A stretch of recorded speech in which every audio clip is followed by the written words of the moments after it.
oui, justice sociale, justice environnementale, puis à la fin, on se colle avec un parti qui a gelé le point d'indice des fonctionnaires, voter les lois travail, on doit faire comme si on avait oublié tout ça. Non, il faut arrêter là. Tout le monde n'a pas une vie où il rentre à la maison, où quelqu'un lui a fait à manger, où il n'y a pas d'enfants, où il y a des serviteurs. Lui, il n'a jamais été parent, donc il ne faut pas savoir. Moi, j'ai écrit 3 livres quand j'étais jeune, pas très bien, mais bon, va faire un autre boulot et tu vas voir que tu ne posteras pas 45 heures. On ne peut plus appeler le SMIC un salaire minimum, puisque ce n'est pas un salaire minimum. Point barre.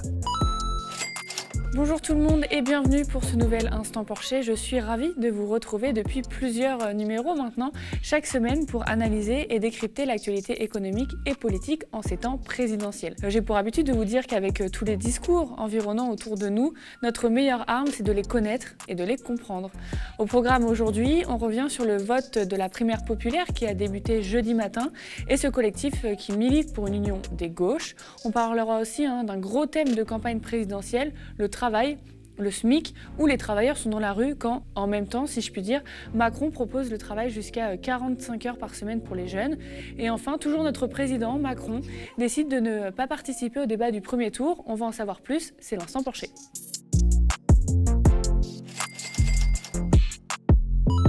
Le vote de la primaire populaire a débuté jeudi matin. Bon, la primaire populaire, vous commencez peut-être à connaître.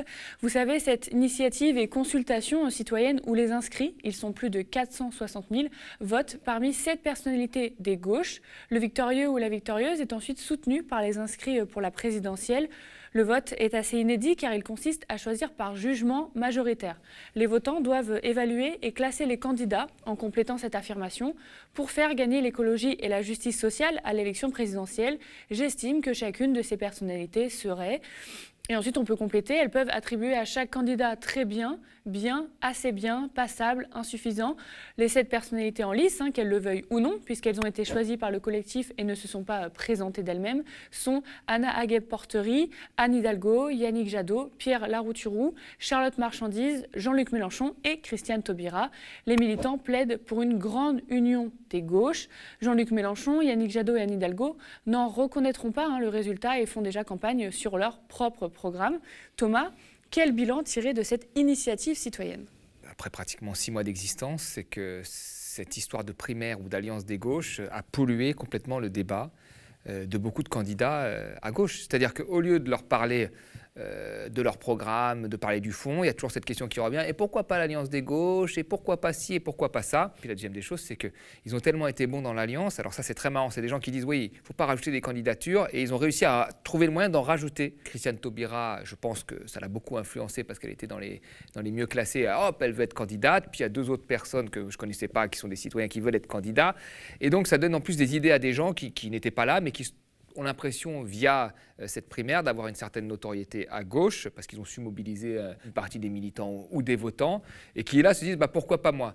Donc en plus de ne pas arriver au point qui était le point initial de l'alliance, ça a créé des divisions supplémentaires. Donc je pense que le bilan n'est pas très bon, effectivement, pour la gauche. Est-ce que tu peux nous raconter un peu le comportement des candidats par rapport à cette primaire selon toi ? Il y a 3 comportements. Il y a le premier comportement de ceux qui l'ont refusé d'entrée de jeu. C'est le cas de Mélenchon, principalement, qui ne veut plus entendre parler de ça, et qui, encore une fois, dans toutes ces interviews, il y a toujours une partie qui est consacrée à l'alliance des gauches, la primaire collective, et il ne veut pas en entendre parler. Et là-dessus, il a gardé sa ligne. Vous avez ceux qui sont un peu dans les « je t'aime, moi non plus », c'est-à-dire Yannick Jadot, Anne Hidalgo, et Taubira maintenant, puisqu'elle est rentrée dedans, et Montebourg aussi, parce qu'au début il était contre, puis maintenant à la fin il veut faire l'alliance. Jadot, l'année dernière, Yannick Jadot avait réuni toutes les forces, on va dire, de gauche, des anciens macronistes, Aurélien Taché, Mathieu Orphelin, donc il cherchait quand même loin, jusqu'à Mélenchon, il les avait réunis, ça n'a pas marché, maintenant il veut faire campagne seul. Ok, très bien. Anne Hidalgo, pareil, elle voulait faire campagne seule au départ, puis à la fin elle s'est dit bon, ça décolle pas, il faut quand même faire une primaire.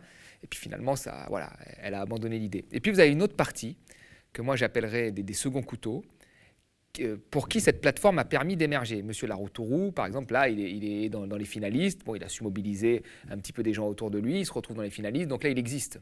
Il devient quelqu'un qui est potentiellement présidentiable ou qui montre à certaines personnes qu'il compte, et donc il faudra compter avec lui à gauche, comme les 2 autres qui sont sortis. Pareil, là, ils existent, ils ont une importance. Donc si on fait une coalition, un gouvernement, il faut compter sur ces gens-là. Donc il y a 3 types de niveaux. Ceux qui la refusent, ceux qui bon, je t'aime moi non plus, ceux qui permettent d'exister grâce à ça, parce que sinon, ils seraient en dehors des radars pour la plupart des gens. Et est-ce que pour toi, on doit du coup en finir ou pas avec cette fameuse idée d'alliance des gauches? Je pense qu'il faut en finir complètement, parce que là, on va tirer la conclusion. Là, les votes vont être faits, il va y avoir un candidat qui va sortir. On va tirer les conséquences de ça. Moi, ce que je vois, c'est que ça a excité beaucoup de gens et que maintenant, on a un candidat en plus comme Christiane Taubira. Et je pense aussi que cette initiative, elle n'en serait pas là. Et d'ailleurs, je pense que cette initiative avait pour but de faire émerger un candidat de ce type-là. Je pense qu'il faut arrêter avec les phrases creuses.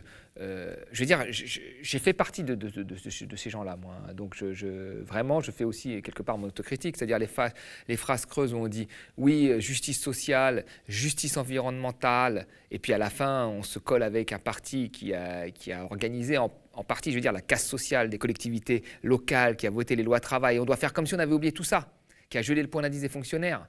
Et on fait comme si on avait oublié tout ça pour la justice sociale. Et on rajoute des gens qui ont voté les lois travail, qui ont voté les économies sur les APL, etc., qui étaient avec Macron. Et on les englobe comme ça dans un grand projet social. Non, il faut arrêter là. Je veux dire, il faut arrêter ce truc-là. Plutôt que de faire une campagne et de mettre de côté cette idée qui a traversé tous les partis, l'union des droites, l'union du Front National, ça prend toujours 2-3 semaines dans les autres partis et c'est fini. Les gens, après, ils font leur campagne et voilà. Et là, on en est toujours à se dire non, et on va avoir une énième, là, ce sera la 3e. Alors, je crois qu'il y avait eu l'appel des primaires des gauches, primaire.org. Maintenant, vous avez la primaire populaire. Ça va être quoi à chaque fois? Voilà. Les gens, qui sont les mêmes qu'en 2017, ne veulent pas s'allier, ils ont des programmes différents. Bon, il faut que chacun fasse son programme et c'est tout. Il ne faut pas donner plus d'importance. Et là, je pense que le fait qu'ils aient plus de 400 000 participants, qui ne sont pas des militants, il ne faut pas confondre participants et militants. Un militant, c'est quand même quelqu'un qui est formé, qui va tracter. Là, il y a des participants. Ils disent oui, on se mettra à disposition du gagnant, comme si c'était une force. Enfin, il faut que tout le monde se calme et redescende sur terre. Il ne faut pas confondre un clic et un militant. Il ne faut pas confondre une initiative aussi inventive soit-elle d'un point de vue numérique, avec la réalité du terrain. Et puis, il ne faut pas résumer des programmes qui sont radicalement différents et un passif politique qui est radicalement différent à des grands mots comme ça, comme justice sociale ou justice environnementale, parce que après, quand on gratte, il n'y a rien. Et je parle en connaissance de cause, parce que moi, j'ai monté un mouvement politique se basant sur ça. C'était l'urgence sociale, l'urgence écologique, l'urgence européenne avec cette idée qu'il fallait changer l'Europe, mais je crois que d'autres n'avaient pas la même idée que moi, vous voyez, et l'urgence démocratique, qu'il fallait revoir la démocratie avec des citoyens. Bon, ça s'est fini avec un parti qui était complètement cassé, qui s'est retrouvé avec le PS et qui a fait campagne avec le PS, celui qui avait eu la politique la plus dure à l'écart des classes populaires, même plus dure que celle de Nicolas Sarkozy. Donc vous voyez, moi je sais que tout ça c'est une comédie, parce que je les connais de l'intérieur, et pour moi je pense qu'il faut arrêter justement de polluer le débat, de faire signer des tribunes d'acteurs, etc., pour faire genre, il faut un peu redescendre sur terre et aller voir les vraies personnes, vous voyez, et les militants et les gens qui vivent la vraie vie, vous voyez, c'est ça qu'il faut aller voir. Il faut arrêter de se faire des réunions de brainstorming où chacun veut parler sans savoir de quoi il parle réellement pour se faire un peu mousser. Il faut arrêter tout ça. Le travail, les salaires, le SMIC, gros thème de campagne pour l'élection présidentielle d'avril 2022. On a débriefé la semaine dernière de Valérie Pécresse et sa proposition d'augmenter les salaires nets de 10%, soit environ 2 800 € net, mais en diminuant les cotisations.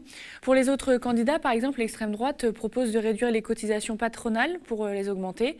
Côté gauche, au pluriel, Jean-Luc Mélenchon, Christiane Taubira sont à 1 400 € net, Anne Hidalgo 1 450, Fabien Roussel et Yannick Jadot 1 500, Philippe Poutou et Anas Kazi 1 800 et Nathalie Arthaud 2 000 € net par mois. Et du côté des syndicats, c'est pareil, on réclame un SMIC à 1 700 € net par mois. D'ailleurs, l'intersyndicale et l'interprofessionnelle étaient dans la rue jeudi dernier, partout en France. On en a eu l'occasion d'en parler dans le média pendant les contres matinales. Tout augmente, sauf les salaires. Il y a urgence, pouvait-on lire partout. Du côté de notre président de la République, Emmanuel Macron, pas encore officiellement candidat, des propositions se dessinent comme un 40-45 heures pour les jeunes, pour réduire le temps de travail pour les plus vieux. On se rappelle de cette séquence lors de la campagne en 2017. On regarde. Mais par contre, si dans une boîte, ils sont capables de se mettre d'accord pour travailler 32 heures, parce que ça sauve les jobs, ou pour travailler 40 heures, sans heures sup, parce qu'il faut faire ça pour répondre aux commandes, on va gagner des parts de marché. La réduction du temps de travail, elle doit être à partir d'un certain âge. 35 heures, c'est du baratin pour quelqu'un qui a 30 ans. Un enseignant, une enseignante, quand elle a 55 ans, le bruit, c'est 2 fois plus que quand raison. Et quand tu es jeune, d'ailleurs, ce qui est la vraie façon de contourner le problème du SMIC jeune, 35 heures c'est de la pipe, c'est 40 ou 45 heures parce que tu apprends ton job en même temps. Parce que si tu as une dégression les heures de travail avec l'âge, tu peux très bien travailler jusqu'à 65 ans. C'est une très bonne idée. C'est-à-dire que toi, tu dis, on module pas seulement selon le secteur de l'entreprise, mais aussi l'âge. Donc on voit dans cette vidéo la proposition de Macron pour les 40-45 heures pour les jeunes. Toi, qu'est-ce que tu penses de cette idée? Je suis hyper étonné. Je ne sais pas dans quel monde... Alors, je ne sais pas ce qu'il appelle un jeune, c'est jusqu'à 30 ans ou moins de 25 ans, je ne sais pas, mais prenons jusqu'à 30 ans, un jeune. Bosser 40 à 45 heures. Alors, je demande, moi, je ne sais pas dans quel monde vivent ces gens. Je ne sais pas qui est-ce qu'ils rencontrent, parce qu'effectivement, si vous écrivez des livres, si vous êtes Daniel Cohn-Bendit, si vous êtes BHL ou je ne sais quoi, vous pouvez travailler jusqu'à 70 ans. Moi, je connais des grands professeurs, même quand ils sont à la retraite, ils continuent à participer au séminaire, ils continuent à avoir de la lecture, ils continuent à produire des livres. Et c'est un choix. C'est un choix qu'ils font. Ils pourraient s'arrêter, mais quand ils veulent, ils ont le droit de continuer. Donc là, on parle vraiment de métiers où c'est un choix. Mais la plupart des gens, moi, que je connais, même des jeunes, ils sont très vite cassés par le travail. Et je prends moi des exemples de la vie. C'est pour ça que je me demande où vivent ces gens, des gens de la vie de tous les jours. À la crèche, j'amène mon fils, il y avait une jeune fille qui très vite a eu un problème au bras. Parce qu'elle soulève des bébés, les bébés ça pèse quand même un certain poids, quand vous en soulevez plusieurs pour les changer, etc. Vous devez soulever des tapis, ainsi de suite. Elle était jeune, elle avait déjà un problème au bras. Et Macron va nous dire, cela il faut qu'il bosse plus 45 heures. Enfin, c'est quoi ce truc? Je veux dire, à partir de quel moment, quand tu bosses 45 heures par semaine, tu fais un très bon travail quand tu fais les 10 heures supplémentaires? Est-ce que tu ne prends pas des risques en termes de santé? Est-ce que tu ne prends pas des risques pour les autres même? Enfin, moi, je n'ai pas envie de me faire soigner par un médecin qui a bossé 45 heures. J'ai envie qu'il ait un peu de repos à un moment. Enfin, vous voyez, je n'ai pas envie de prendre l'avion avec un pilote qui a fait 45 heures. Non, merci. Vous voyez, je n'ai pas envie de prendre un chauffeur Uber qui a fait 15 heures d'affilée. Et je regarde même autour. J'ai un ami pareil, aujourd'hui, qui a plus de 40 ans, qui est un chauffeur Uber, qui avant a travaillé, a poussé entre 30 et 40 ans, avait 2 boulots. Il travaillait une partie Uber, la journée dans les cantines et ainsi de suite. Bah, le mec, il a plein de problèmes de dos aujourd'hui. Tout ce que tu fais ou tu forces dans les années 30-40, dans une grosse partie des métiers, tu le payes après. Tu le payes après. Donc, dire comme ça, ouais, t'es jeune, tu peux bosser 45 heures, dans certains boulots peut-être, hein, d'accord, mais dans d'autres boulots, non. Et puis après, Macron, il n'a jamais eu d'enfant et ça se sent. Enfin, les écoles aujourd'hui, elles ferment à quelle heure? Elles ferment à 5h30, 18h. Comment tu fais pour bosser quand tu as un enfant? Alors, tout le monde n'a pas des bonnes, hein. Parce que là, lui, il vit dans un univers où tout le monde a l'air d'avoir des bonnes. Ouais, là, ils vont chercher les enfants, vous payez un salaire en plus, 1000 euros. La plupart du temps, les gens, en fait, ils ont une autre journée qui commence après leur journée de travail. C'est la journée où ils font les courses, où ils font à manger pour leurs enfants, où ils gèrent la maison. Cette journée, elle n'est pas payée, vous voyez, et elle est fatigante. Parce que quand vous êtes parent, vous la connaissez, cette journée. Lui, il n'a jamais été parent, donc il ne peut pas savoir. D'accord? Donc tout le monde n'a pas une vie où il rentre à la maison, où quelqu'un lui a fait à manger, où il n'y a pas d'enfants, où il y a des serviteurs. Il faut que ces gens-là... Mais c'est pareil dans beaucoup de parties. Il faut que ces gens-là redescendent sur Terre et qu'ils écoutent un peu les gens. Il faut qu'ils arrêtent de fréquenter des gens qui travaillent dans la finance ou qui travaillent je ne sais où, qui écrivent des bouquins et qui vous disent « Ah oui, on peut bosser 45 heures quand on est jeune. Moi, j'ai écrit 3 livres quand j'étais jeune. » Bah, très bien, mais bon, va faire un autre boulot et tu vas voir que tu ne bosseras pas 45 heures. Donc je trouve ça scandaleux et je trouve que c'est une méconnaissance. Là, il y a une campagne qui part où il dit « Avec vous », mais c'est une méconnaissance du vous, de ce qu'incarne la France. Voilà. C'est la connaissance de ce qu'il a fait de mieux depuis le début, c'est la connaissance de la Startup Nation. Mais il faudrait qu'il se penche de l'autre côté.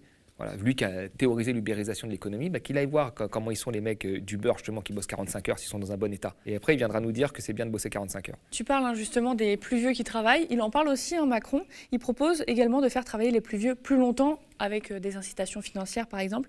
Qu'est-ce que tu penses aussi de cette idée pour les seniors? Toutes les études montrent que les gens n'arrivent pas en bonne santé. Enfin, l'espérance de vie en bonne santé diminue. Les gens n'arrivent pas forcément en très bonne santé en fin de carrière. Et d'ailleurs, les entreprises n'en veulent pas.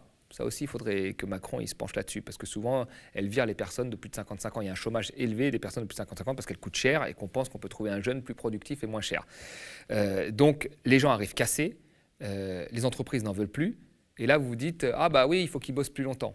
Mais je ne suis pas sûr, encore une fois. Si c'est un choix de travailler plus longtemps parce que vous écrivez des livres et que vous êtes content et que vous avez 70 ans et que vous vous dites, voilà, j'écris des livres, je fais des conférences dans le monde, ça me plaît que c'est un choix. Pourquoi pas? Mais imposer cette obligation pour avoir une pension de retraite complète de bosser plus longtemps, il y a des travaux. Moi, je pense soit les travaux vont être mal faits parce que les gens vont être cassés, soit il va y avoir des impacts très forts sur la santé qui existent déjà. Parce que la plupart des gens vraiment disent, quand vous lisez l'étude de la DARES, qu'ils ne pourront pas faire le même travail à 60 ans. Vous voyez, quand on les interroge. La réalité, ce n'est pas que des équilibres comptables, ce n'est pas avec ça qu'on fait une politique. Voilà, il faut voir les gens. Donc il fait sa campagne, encore une fois, du vous, mais bon, le vous, il n'y a pas que des cadres, il n'y a pas que la Startup Nation, il y a 50% de vous qui sont des employés, des ouvriers et qui, eux, ont un travail qui délabre.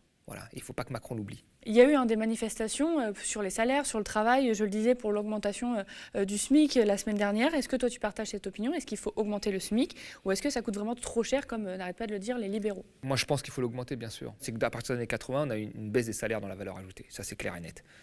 Dans ce qui reste, le profit, il y a une petite part qui va aux salariés, qui pourrait financer leurs augmentations. La plus grande part va aux actionnaires, majoritairement à 60%, parfois 80%. L'investissement, une petite partie aux salariés.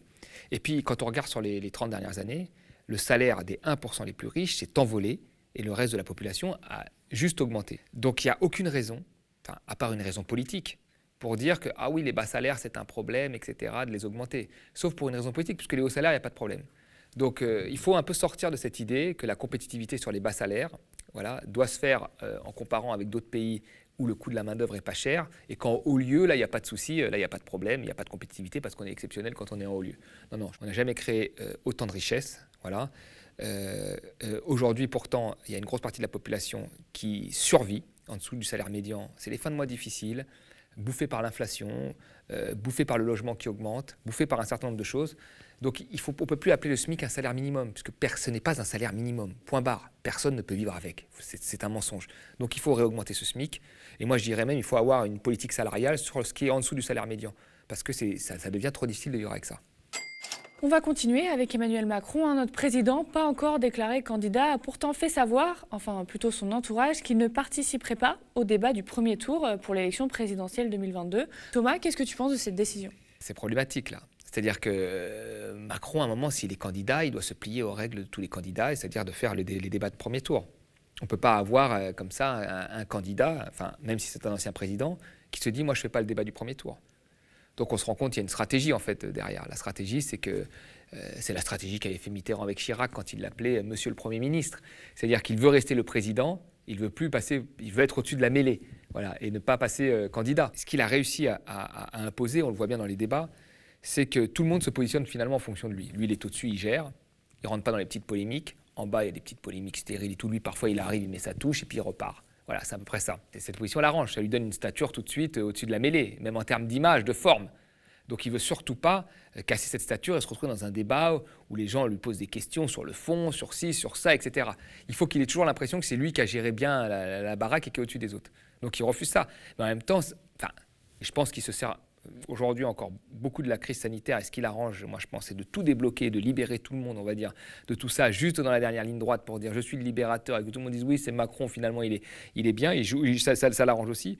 Mais je pense que ce qu'il veut, lui, c'est garder toujours cette hiérarchie invisible, mais qui est quand même présente, en étant le président face à des candidats. Alors que si tu le vois en débat de premier tour, ça redevient un candidat normal avec un temps de parole limité, avec des gens qui peuvent l'interviewer, etc. Et là, c'est difficile. Et donc, en fait, tous les candidats, ils sont toujours à attaquer Macron en particulier, mais ils attaquent Macron sans jamais pouvoir débattre avec lui. Et lui, il est au-dessus comme ça, et parfois, il met un petit mot comme ça sans même citer le candidat qui l'attaque. Donc, il a la position avantageuse. Voilà. Donc, je pense que c'est pour ça qu'il ne veut pas. Mais là, démocratiquement, je pense que l'ensemble des gens, pareil, y compris ceux qui croient en la démocratie dans le parti En Marche, devraient dire non, un candidat, c'est un candidat, point barre. Il n'y a plus ce jeu-là, et il doit faire les premiers tours comme tout le monde, et ainsi de suite.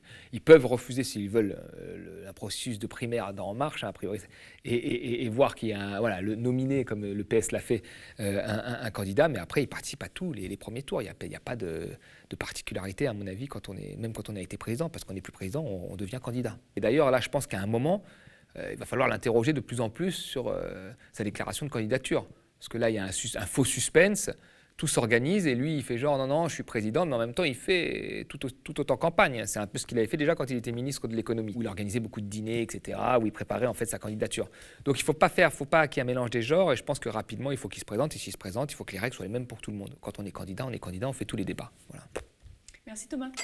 Merci beaucoup d'avoir suivi cet instant Porcher. Et si le média tient, c'est grâce à vous, vous qui avez choisi de soutenir un média indépendant et une information différente. Rendez-vous sur lemediatv.fr/soutien. Nous sommes ravis de décrypter l'actualité avec Thomas et vous chaque semaine, car l'élection présidentielle approche à grands pas. Et c'est difficile de faire le tri avec tout ce qu'on entend autour de nous. Et un gros merci pour les messages de soutien et les adorables sociaux qu'on croise sur le terrain. Merci de nous avoir suivis. On attend vos pouces en l'air sous la vidéo. Spectateurs, abonnés, donateurs et sociaux, je vous dis à la semaine prochaine.